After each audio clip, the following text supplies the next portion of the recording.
All right, let's try that again. Make sure we're working. Yeah, there's the name. All right, everybody. Welcome and good morning. My name is Aaron Spicer, and today we're going to be demonstrating for you Creo Parametrics Additive Manufacturing extension for Creo Parametric. So let's jump into this discussion here. So for today's agenda, the objective here is an introduction and a slight overview of the Creo Parametric Additive Manufacturing extension. We'll give a quick introduction to boundary systems, and then we'll follow that up with a demonstration and a technical overview of Creo Parametric's Additive Manufacturing module. We'll follow that up with a quick question and answer session, and if I can get those answers for you, we'll get them answered to you, and we'll send out an email to the group here responding with those answers if there's anything that's outlined from this session. So once again, I want to thank you for taking the time this morning. My name is Aaron Spicer, working here with Boundary Systems as a technical specialist. I have about 20+ years of experience with PTC products. My experience goes into training, consulting, implementation, and use of the software on a daily basis as well for both production and helping out clients who need support assistance as well with the software. And a little bit about boundary systems. Most of you that are attending today are familiar with boundary systems. Those of you that are joining us that are new to boundary systems, we want to welcome you, and hopefully we can get you into the fold here and make you part of the family. So about boundary systems, we're a technology leader. Partners include PTC, Solid Thinking, eTraj, ZWCAD, and some other technology companies that we also support. Number 16 fastest growing private company in greater Cleveland area. And our capabilities include product lifecycle management, data management, CAD design and consulting, simulation, and product development. Boundary Systems is an Inc. 5000 company, industry awards from both Inc. 5000 and Weatherhead 100, and we're also major accreditations with PTC for their Windchill Certified Implementation Program, along with PTC's preferred service provider and a PTC Certified Training Partner. Some of the solutions that we offer here include the PTC software, both as training, services, and being able to sell the software. You can see we're a gold partner with PTC as well. And again, we also have the same types of relationships with Solid Thinking, eTraj, Moldex 3D, Mentor, Graphics for their Flow EFD products, and ZWCAD. If you have any questions or you want to ask some questions regarding the products, you can reach out to the support team here at Boundary Systems at support@boundarysys.com. And any sales-related questions, if you don't have a sales account manager already, feel free to reach out to sales@boundarysys.com and you'll get somebody to reply, answer any questions there, and follow up there. I also want to point out that there should be some items that I've dragged and dropped into the handout section here. I have an additive manufacturing extension data sheet that's available to you. It's a PTC data sheet here, and then a little infographic on the additive manufacturing process and PTC's vision of that. Let's go back to the slide deck. So let's talk a little bit about additive manufacturing. Most of us are familiar with this, also using the term of rapid prototyping or 3D printing. Depends on where you're at and who's doing the lingo talking here, but most of us are very familiar with this. I've got experience in this back to the early 90s when I first got into local company here who was doing rapid prototyping, and that's where I first got my experience with the SLA modeling and everything else. So I've been around this quite a bit. Most of us as engineers and designers have seen this as a process. But what we've known about this for so long is most of the technology that's been out there has been supported in 2 different domains.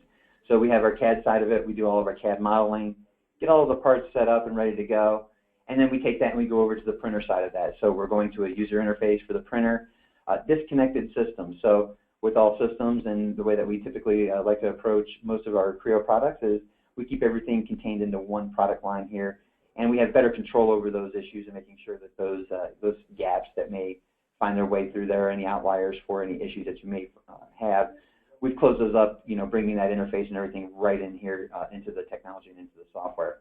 So this is new manufacturing technology, has a big impact on the design itself.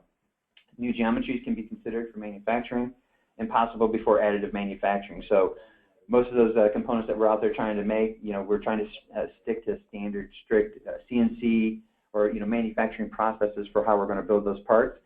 And with the additive manufacturing, the 3D printing, we've allowed ourselves now the ability to think outside of the box and rethink our shapes or how we're going to do those, and then possibly taking those onto an additive process. With the advent in the latest technology in the metal process or the metals technology as well, customers are able to take those parts directly to the printing and have those parts printed right out. In most instances, those are working better. They're optimized for their size, their shape, and then again, the support and lattice structures that they put into those have been fit into that design, and validated now to ensure that that part's going to be standing up to the quality. And with Creo, we're going to be able to do that now and be able to optimize those designs and ensure that each time we're hitting that print button, if we're sending it out to any of those printers, we've got a good design here before we send it out there and print it out, spend a couple $100 or whatever the part price is. We assure ourselves that at the end of the day, we've got a good quality part that's going to work for the design and it's going to stand up to any testing that we may be dealing with that. So back to our bullet points here. Designers are disappointed with this new technology, though. There's too much freedom. There's many design constraints that are in the way. So current design decisions are influenced by the known limits of traditional manufacturing capabilities. So our machining, casting, and plastic injection molding processes here. So new design processes starting from topological optimization becomes practical now.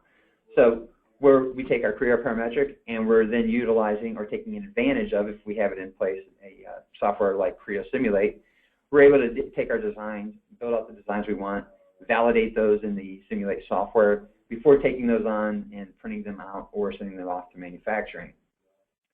So some known issues with modeling here. It's impossible to create additive manufacturing specific CAD models with internal lattices. There's no specific features, they're large models, and you begin to create performance issues. So if we've gone through this process, you're going to see as we go into the demonstration here and we start to create these things, to have to go in and create these lattice structures would be quite cumbersome to us, even those of us that are quite capable of using the software. There'd be some added work in here, and we'd be spending quite a bit of time. But the software is built now that we can utilize some of the interface and some of the quick pick buttons that they have in place to allow us to quickly move through these. So the other issues that we have no printability check on our ends of it. We send it off to the printer guys. That's usually who we're going to hear the feedback from on that end side of it. They're going to come back and tell us, hey, you've got some issues here. Minimum wall stock is not acceptable. You've broken some design rules. It's not going to work in our printer here. You haven't selected the colors if we're using a Stratasys type of machine, an object, to set coloring and everything else. So that capability is missing on our end of it as the designers. So it's impossible to simulate the parts with internal lattices. So again, we could spend the time, build out those designs and everything else, but the time and the amount of time you spend on it is going to be quite cumbersome. And we've got to move through these designs as quickly and as effectively as possible. Starting with pathological optimization, CAD reconstruction is very painful and complex.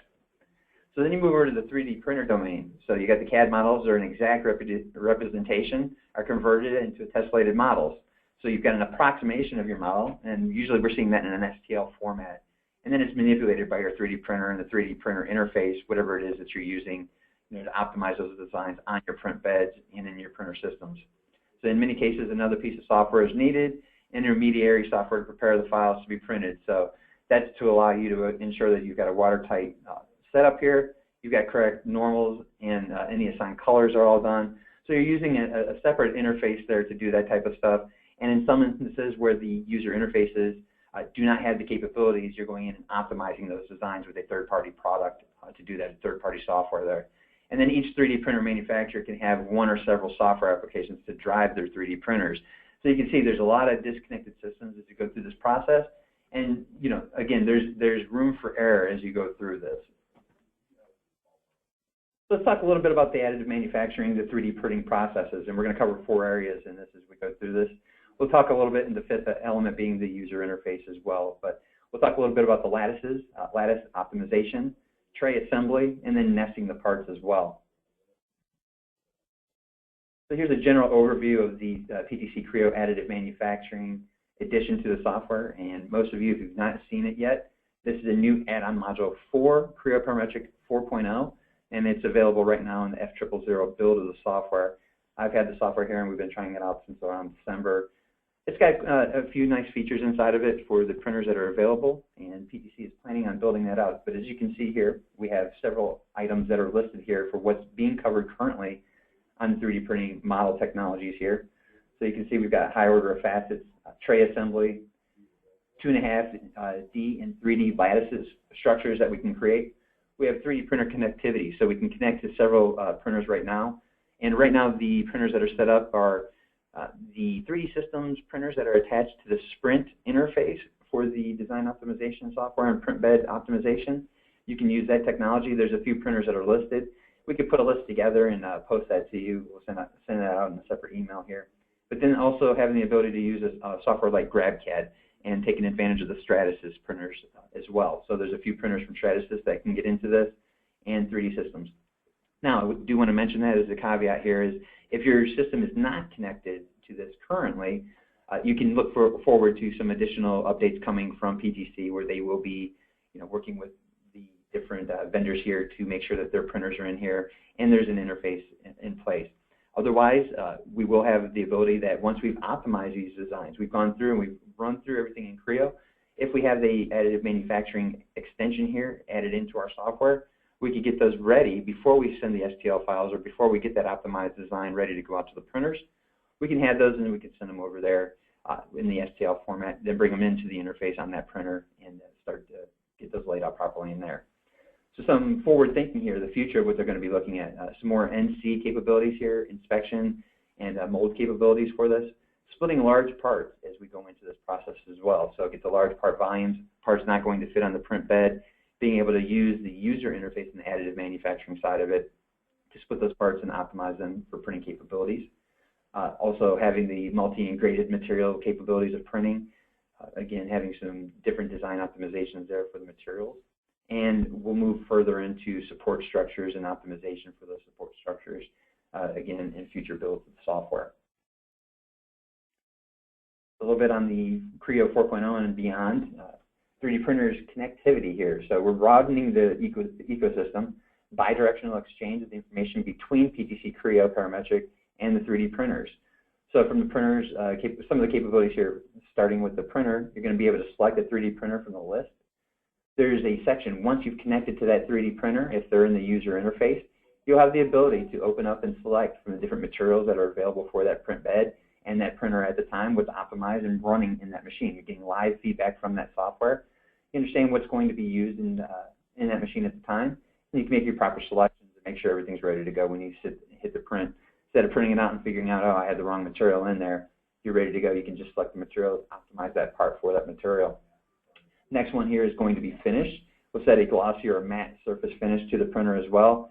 And then the final one there is to calculate build. So it's going to calculate the required amount of build and support materials and then display that in the outcome in the graphics window for you as well. A little bit about lattices here. So the lattice structure capabilities, you're going to be able to go in and optimize those designs. There's several you'll see, and we'll go through the example here when we open up the part and take a look here inside of the software. You have the ability to select several different types of layouts that are available to you for the lattice structures, then scale those down and fit those and optimize those for your current design that you have there. So it'll be a single feature. It's in the model tree. It'll display as a lattice feature inside of that. Parametric control over all aspects of the lattice structures. We can turn on and off different functionality and how that's going to work. You have full B-rep geometry that's been created inside of the model and merged into this model once it's ready to go to the printer. So additive manufacturing, going a little bit further here with the lattices here. Again, single feature, parametric control over all aspects of the lattice, full B-rep structure geometry here. And you can see over in the images here, we have the metal printed parts that they have over in the top right-hand corner. And below that, they're optimizing those designs for the lattice structures, seeing which ones are going to work best. And again, using the user interface here, they're going to pick the best selected lattice structures depending on the Creo Simulate information that's fed back to it, if they're going that far into the design. Then as you can see here, we're just going through some of the images of the different parts that we have. So, lattice optimization. Take a look at the part that we have here, and we have a part that's made out of titanium material. And you can see they have a tensile yield here that they're trying to maintain, and then an ultimate stress as well. And then the mass of the part you can see is around 6 kilograms for that part. They run through the simulation results, and they're seeing that a max stress for the von Mises there is at a 36.23 MPa and a maximum displacement value there as well. So as we go into the software, we start to set this up and optimize this design. We're going to take a look at this from the initial lattice design setup here. You can see right now that the initial design, just plopping this in, taking a quick peek at it, we're going to reduce the mass weight there to 3.48 kilograms. So we're looking at a reduction of an overall size of around 42% for that design. So you can see here we've got the design optimization taking place here as we look at it through the stress analysis. And then our simulation results come back here, and we can see that we've got a max stress here now of 61.77 MPa, and then a max displacement, a little higher than the values that we had originally started off with. So after we go through this process and we've optimized our designs, you can see we reduced our weight to 3.28%, a reduction of overall of 46.21%, and then the simulation results, we're increasing that MPa for the max stresses here, and we've now optimized our maximum displacement for that part as well.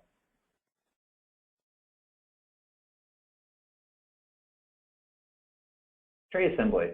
So nice functionality here, and again, using the Creo interface, we're going to start to take advantage of some of the capabilities inside of Creo.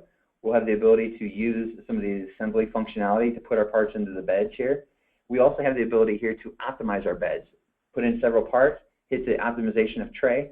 You'll get the parts to align and set those up for an optimized tray, making sure you're utilizing all of the tray as you start to build out multiple parts onto this, and ensuring that you're using the right amount of material as you build these out, not using excess in this process. So it's a repository for your parts and assemblies to be printed onto. You assign the material and store other attributes and parameters. Now this tray is going to change as we select the different printers that we're going to select from and have the ability to access here. So those part trays will show up here, just again, similar to what you see on the interfaces for some of the 3D printers right now. You see that bed, a box around the bed, to show you the X, Y, and Z locations of how far you can put those parts into there and where they're going to lay at once you have those ready to go to the printer. So the next step here, we're talking about nesting. So once we have those parts in and we're going to an optimization portion of this, we can go ahead and we can nest those components. So just a quick explanation here of nesting. It's a set of objects of graduated size that can be stacked together, each fitting within the one immediately larger than that other size. So you can see the image here above. We've got several box sizes here, and below we've optimized that by using the nesting functionality to get those parts all laid out in here and ensure that we're not spreading parts all over the place. We're using the right amount of materials here, and we're not wasting materials as we go through this. So just kind of an overview here. Again, we're going to take a look at the user interface once we go into the software, but just kind of a print preview here. We've gone into the printer functionality. You're going to hit the printers button, and you're going to go to the 3D print functionality. And as you go into this, basically it's going to work across the top of the tab here. You have your printers, and you'll be able to select from your printer settings which printers you will want to use. Again, the process for setting those up will be quite similar to how you set up your standard printers for your machines. We'll be able to change the Stl resolutions in here. We can scale those parts if necessary. We have automatic positioning, and then we have the ability to change draft angles, display, support materials if we want to on this. There's a printability validation capability, so we can take a look at those. And once we're done with the print, setting it up, before we hit the final print and go out and start printing those on the bed, we can make sure that we have those parts validated and ensure that they're all going to work before we send those out and have a print crash on us. Have some clipping capabilities as well, so we can take a look at those as we build those onto the plates. Make sure if we're optimizing those designs, we're not overlapping anything, and ensure that those are working properly. So you have the ability for the validation there to validate all. You can validate narrow groups. You can also validate thin walls. And then again, choose the coloring that you want to, run your analysis for that validation as you go through the validation process. Again, talking about some of the buttons here, we have our printer buttons or materials, different finishes we can select from, sets a glossy or a matte surface finish to the printed model. Stl Resolution sets the tessellation, the chord height. So basically what you were seeing there, if you had done the file save as, and you had the option there, you select your Stl Resolution and go through all those picks, that's embedded into this functionality as well now. Changing the scale of our parts, automatic positioning, allows us to automatically fill the tray up. And then the position buttons, we can just go ahead and manually move those parts into position where we want to, change draft angles, display support materials, and so on here. Calculate the builds, But again, what I want to highlight here is a lot of the stuff that you're familiar with, or if you were not familiar with, these are things that you would see on the interface for your printers. So again, we're baking that right into Creo here, keeping it within one system, allowing ourselves to go in and have different areas that we can take advantage of that, keeping it all on the designer side so we're not having several different people take a look at this along the way. With our knowledge here and with the capabilities we have set up, we can set those printers up properly. And a little bit more here, they're just showing you some of the different capabilities here. So on the printers and materials, we've got the ability here to change our print speeds for our high quality and high speed functionality. We have model setup functionalities that we can go into. A little bit deeper here, again, the calculate builds here. We're going to talk about the build materials, support material that may be used in that, and then kind of give you a quick glance at the build time. Once again, optimizing with the machine that it's being selected from our pick menus there, and then the software to go in and analyze it against that print bed to assure that we've got the build time set up properly and ready to go. Okay, so again, we want to keep this pretty technical, but I do want to highlight some of the pricing here just as we go through this. As we start to move a little bit into the future here with PTC, this is a module that you will not have the ability to purchase on a perpetual level right now. So there are two subscription level models that are available to you. You have the standard floating option and locked option available to you, and the pricing here is set up accordingly for both. If you have any further questions, again, I suggest you can reach out to sales@boundarysys.com. That's BOUNDARYSYS.com. Or if you already know your PTC sales rep for Boundary Systems, feel free to reach out to them. They'll be more than happy to answer those questions, set you up with an evaluation license if necessary, and put you in touch with the technical guy if you need a further demonstration or discussion around this product. All right. So with that, let's go ahead and we're going to take a look at the technical demonstration here, and we'll look at the Creo Parametric Additive Manufacturing module.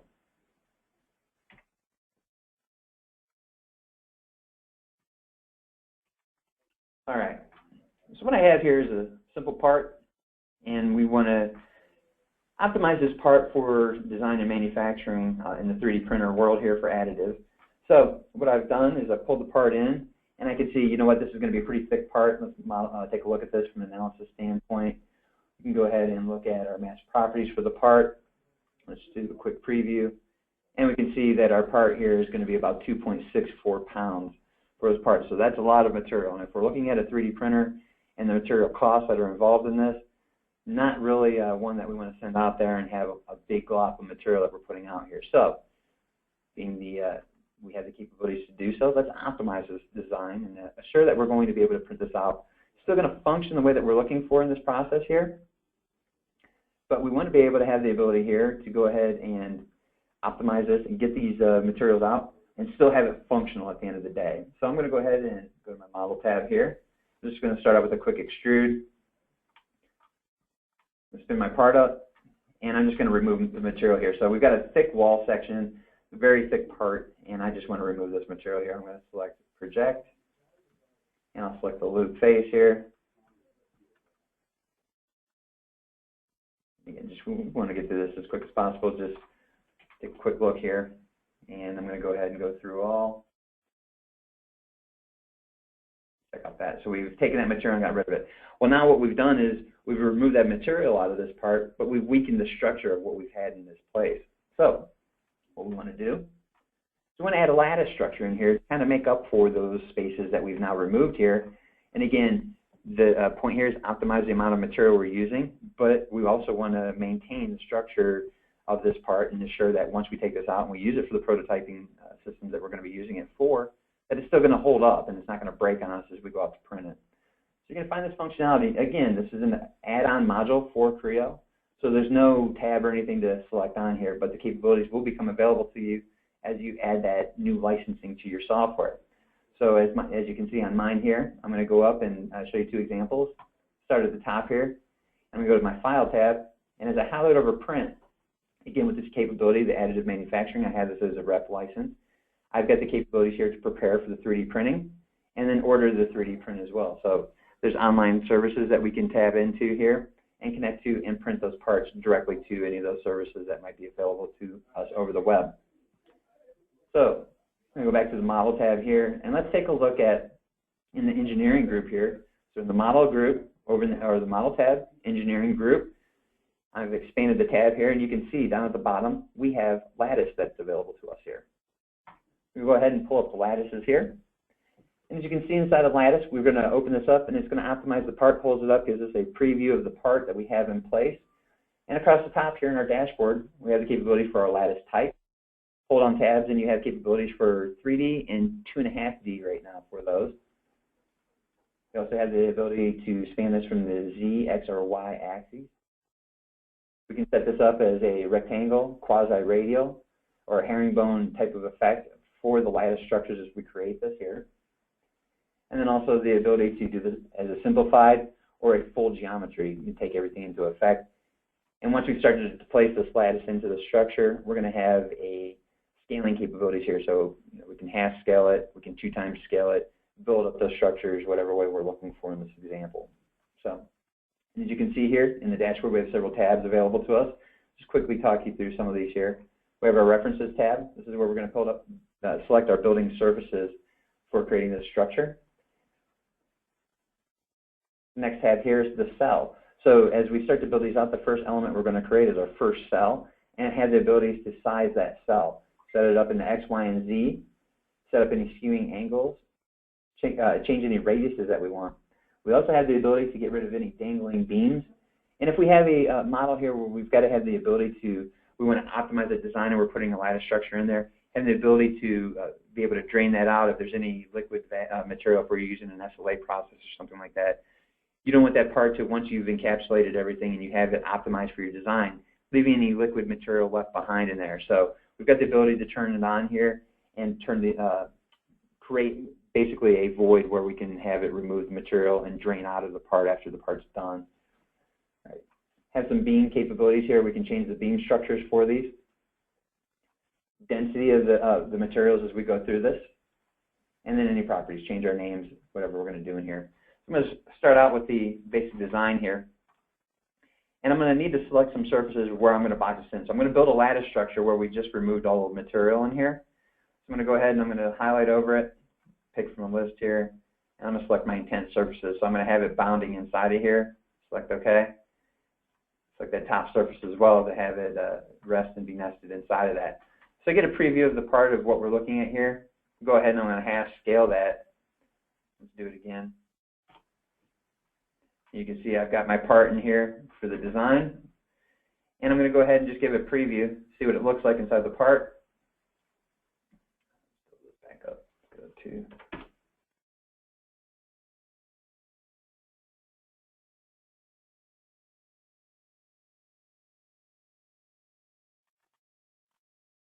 All right, bear with me a second here.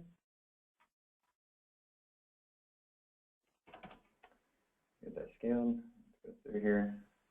Oh, my part failed. Come back out. Go back into my structures here.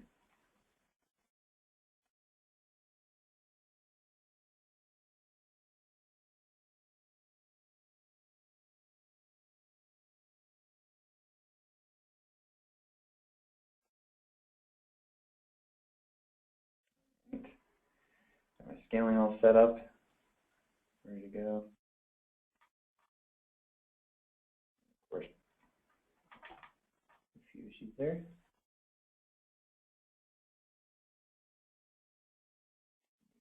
There.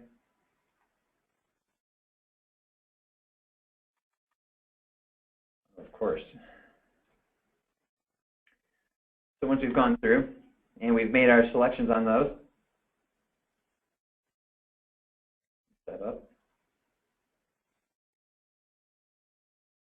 All right.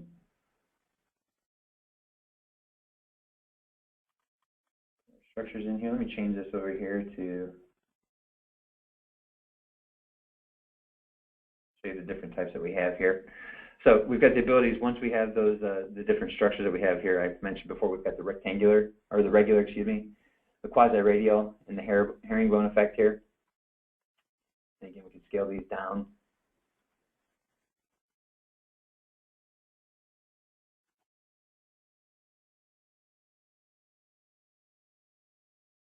figure out which designs that we're looking for there. We can go on the Z, scale these over, change the cross sections. All right, so once we have that all selected and ready to go, we're going to go through the process there, and we've got our part optimized.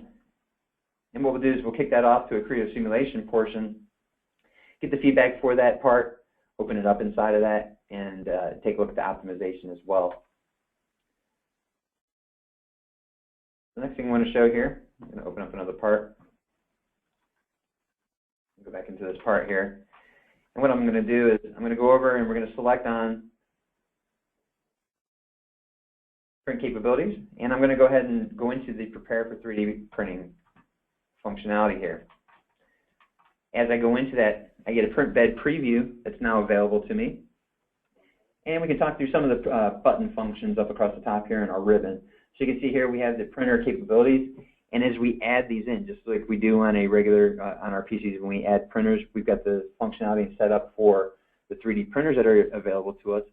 If our CAD admins and everybody have optimized those to allow us as the design engineers to see those printers, maybe we have a printer right in our lab that we're working with, or maybe we're tying directly into our 3D printing lab itself. But once we've had that all optimized and put into our systems, we'll have the capabilities in the pull-down interfaces to select from either one. We also have the ability here to tie into the iMaterialize catalogs here, and what we can do is we can select from the different materials and stuff. So if we don't have the printers here, we can go ahead and, if we've got the iMaterialize information, we can select the material we're looking for, have this all set up, and again, we could prepare this and send it over to our 3D printer guys and make sure that they have everything they need to. They don't have to work back and forth with us. They have everything prior to going into that and pulling that part up. They can see that we've done all the work for them. They just need to make sure that it's ready to go and put it on the print bed, make sure their printers are set up accordingly with the right materials that we've got this selected for. So again, I've got the part in here, and I can go ahead and select from several different things here. I've got the ability to arrange on the tray. I can auto position. I can select the parts. And if I've got a part in here, my first one there, I can just go ahead, redefine it, move it into position wherever I wanted to. Maybe I want to rotate the part down. It's a little high in the bed there. So I'll go ahead and just move this up a little bit. Pull it down towards the bed.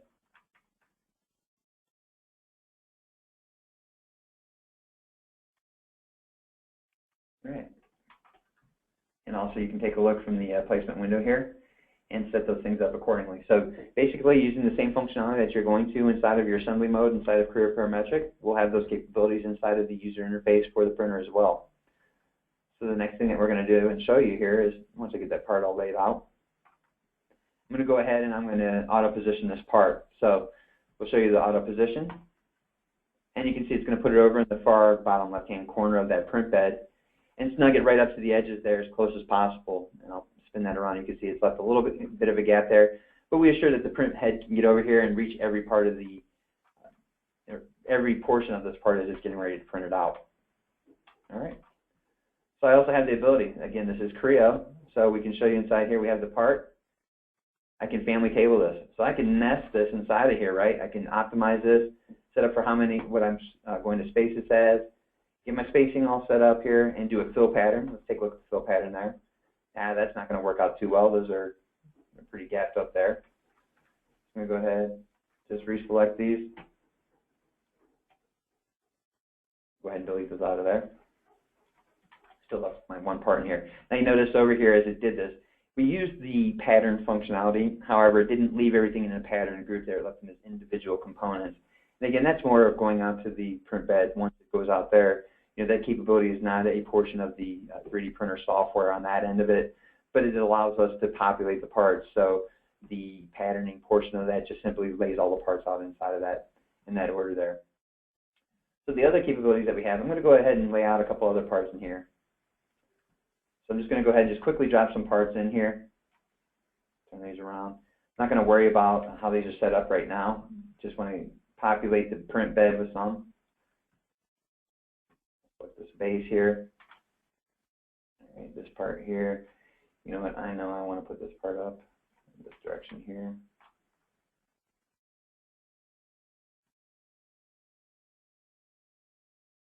Assemble a couple more of those here.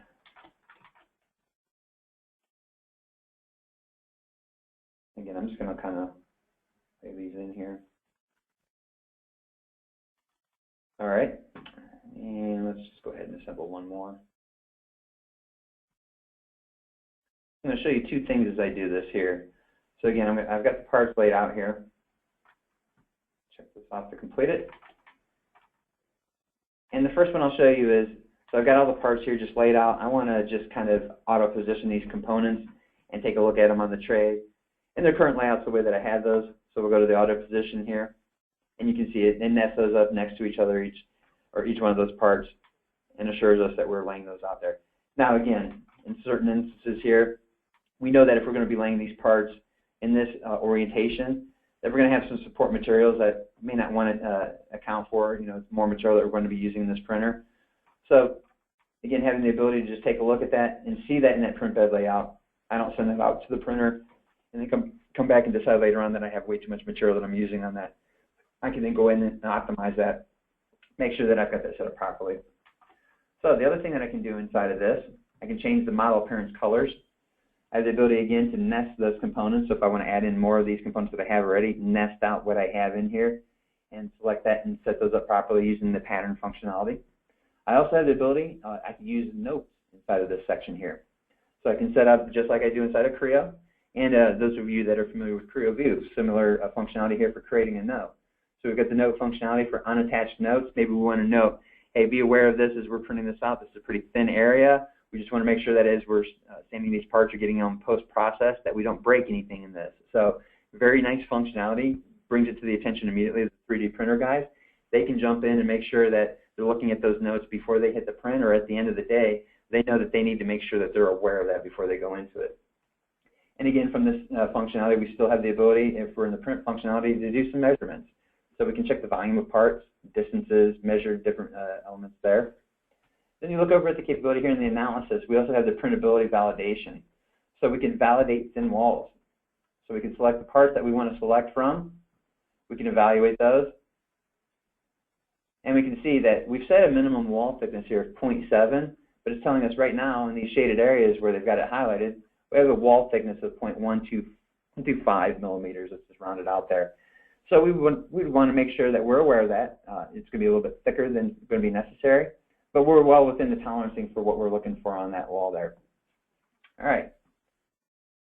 So again, I could right-click, remove that part, select next part for analyzing it. You can see there's some errors there for the references for it. But we can quickly see those errors right before we go out to the printer. We don't have to worry about it crashing, shutting down the machine halfway through a build. We know what those issues are prior, so we can go back and address those before we go off to the next stage. Let's go ahead and close that window there. We also have the ability, we've got the parts in there. We've done this, and if we haven't done an auto positioning or we haven't done any of the nesting capabilities in there, one thing we want to assure ourselves are we don't have any parts laying over each other or interfering. So we'll do a global interference. Check for all the parts, preview it.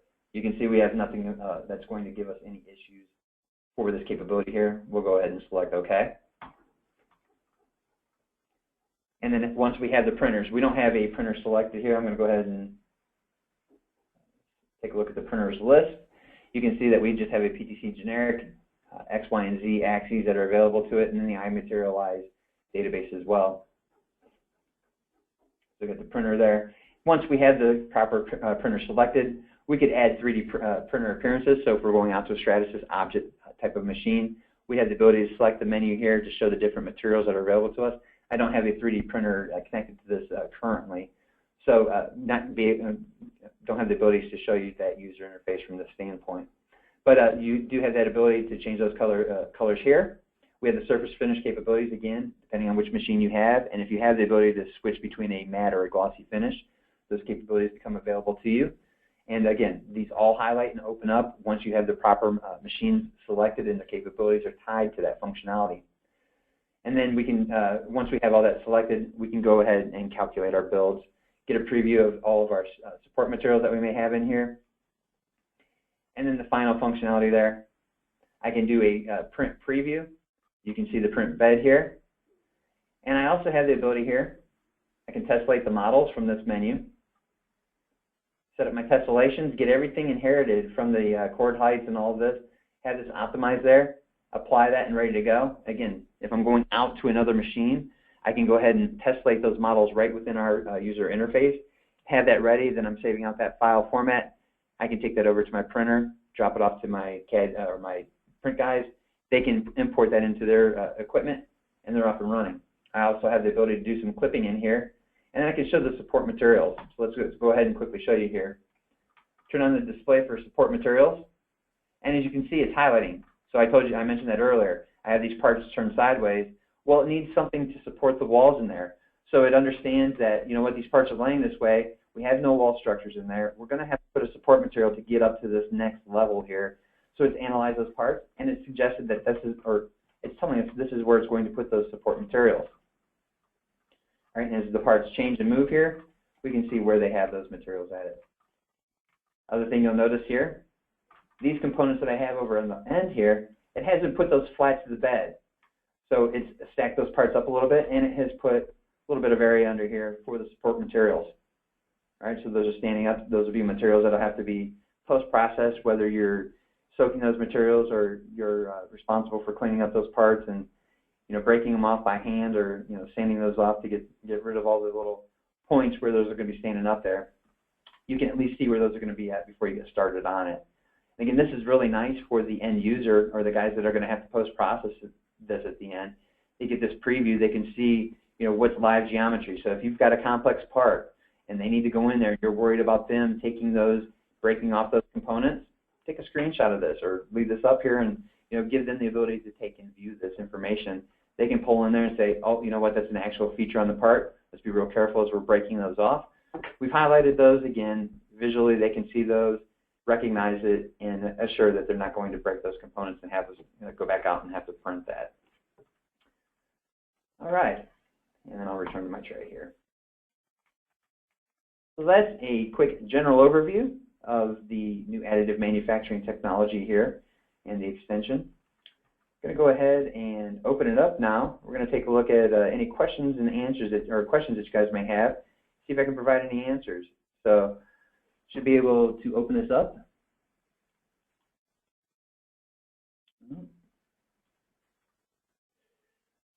Okay, go ahead and open this up. Anybody have any questions regarding this technology? You guys a few minutes.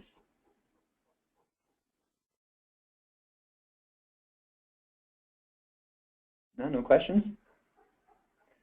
All right. Oh, here we go.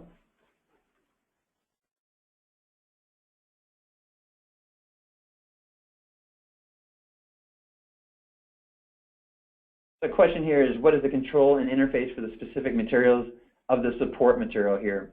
So we're basically going to be using the information that's provided to us on this level here, where we've got the capabilities, if the machine interface is tied into it. So we're talking here for the Sprint interface and then a GrabCAD interface for the Stratasys machine. If that capability is inside of that for the support materials, you'll get the ability here to take a look at that support. Otherwise, you're going to do that on the user interface on that side of it. But again, as those become available and the capabilities become more and more readily available with each build that we put out with the software, you know, they'll add more machines in there and more of those capabilities. So I'd say right now, to answer that question as easily as possible, if it's in the Sprint functionality for that specific machine that's available in the printers that are capable here, then you're going to have the same functionality on our user interface to go in and select those support materials and you know, make any changes to those as well. I will jump into that, and Kyle, I see you're the one that asked that question there. You know, if there's anything more specific, I will send an email out to you and make sure that we answer that question a little more thorough, and make sure you're satisfied with that answer as well. Any other questions?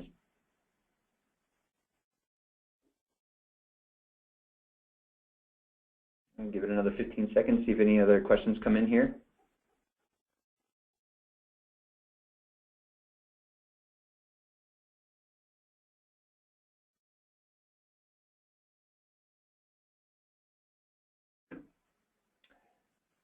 Okay, looks like we don't have any other questions.